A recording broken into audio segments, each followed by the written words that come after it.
Nah, jadi pemahamannya yang lebih jelas lagi, ini ada orang ini diberi Allah keramat, yang mana kita menyaksikan atau mendengari keramatnya itu.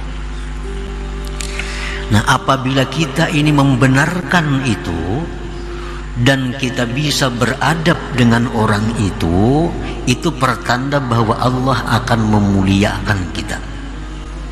Kita akan jadi orang seperti wali itu.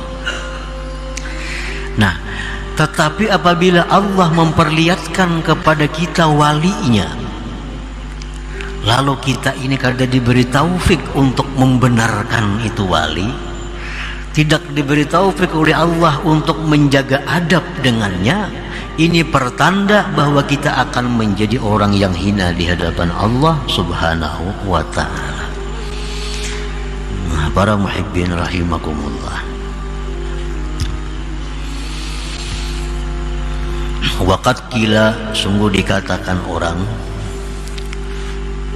innallah khabba'a salasan fi salasin, khabba'a ridha fi ta'atih, fala tuhakkiranna ta'atallah syai'a, wa khabba'a suhtah fi ma'siyatih, fala tuhakkiranna ma'siyatallah syai'a, wa khabba'a awliya'ahu fi ibadih, fala tuhakkiranna ahadan la'allahu waliyullah. Sesungguhnya Allah Subhanahu wa ta'ala menyembunyikan tiga hal dalam tiga perkara. Pertama, Allah menyembunyikan keridhaannya di dalam taat. Allah menyembunyikan keridhaannya di dalam taat. Artinya di setiap perbuatan taat itu ada di dalamnya keridhaan Allah. Baik taat itu besar, taat itu sedang, taat itu kecil, pokoknya dalam taat itu ada terkandung keridhaan Allah. Maka janganlah kamu meremehkan suatu taat kepada Allah, karena di situ ada keridhaannya. Sekecil apapun taat itu mesti diambil. Artinya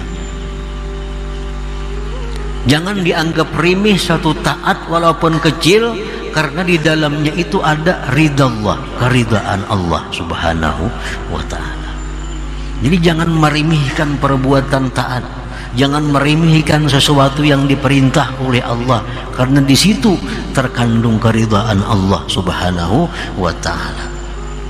Misalnya ada duit 1.000 rupiah.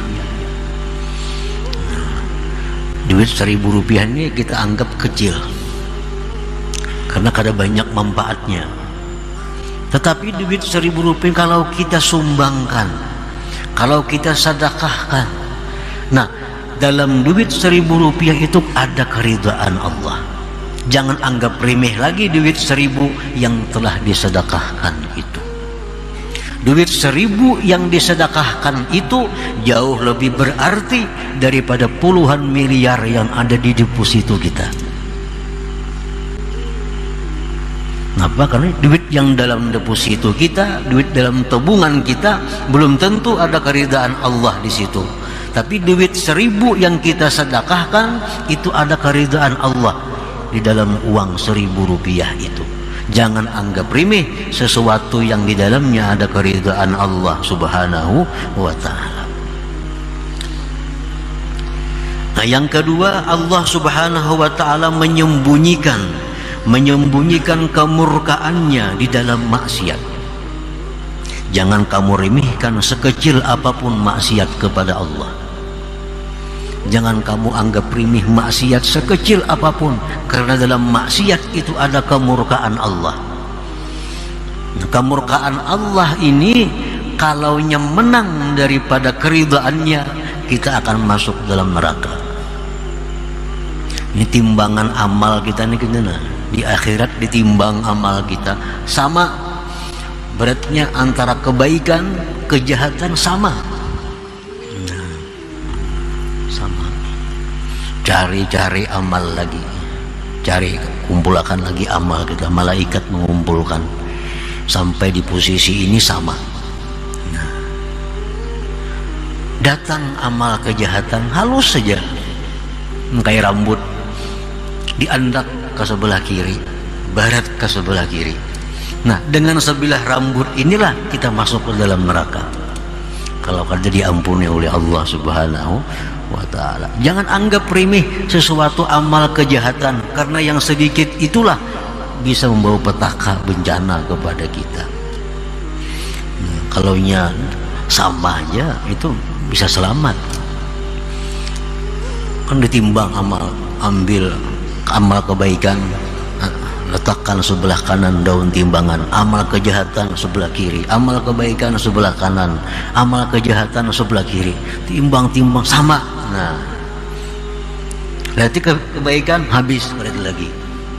Berarti kejahatan ada kayak bilah korek api, andak bilah korek api ini ke sebelah kiri, barat ke sebelah kiri. Ini yang mencelakakan kita dengan sebilah korek api ini. Nah, jadi jangan anggap remeh satu maksiat, karena di situ ada murka Allah Subhanahu wa ta'ala. Nah, Allah menyembunyikan murkanya itu di dalam kemaksiatan. Sekecil apapun maksiat, di situ ada mengandung kemurkaan Allah Subhanahu wa ta'ala.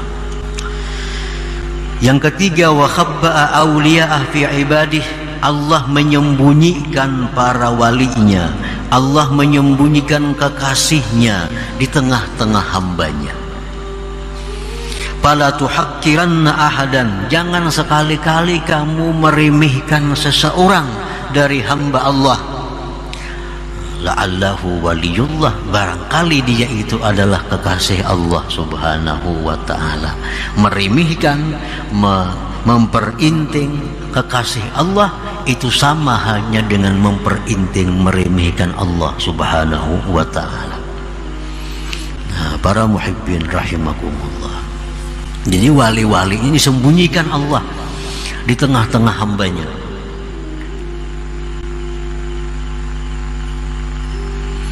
Nah, kemudian para ulama ada menjelaskan lagi kepada kita beberapa tanda-tanda, beberapa alamat-alamat yang ini mengarahkan kita kepada orang itu sebagai kekasih Allah.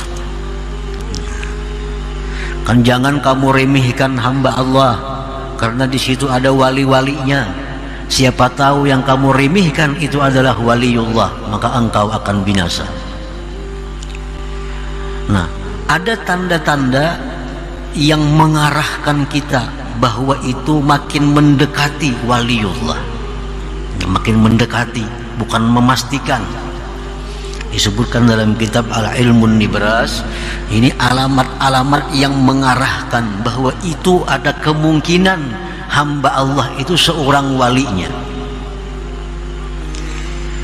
Nah, disebutkan di dalam kitab itu, apabila pada diri seorang hamba itu ada salah satu di antara tiga,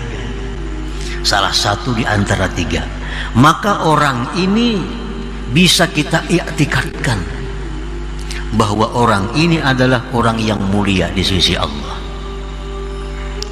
Artinya, kalau orang ini ada tanda-tanda di antara tiga ini makin kita hati-hati dengan orang itu, karena siapa tahu orang ini adalah kekasih Allah Subhanahu wa ta'ala.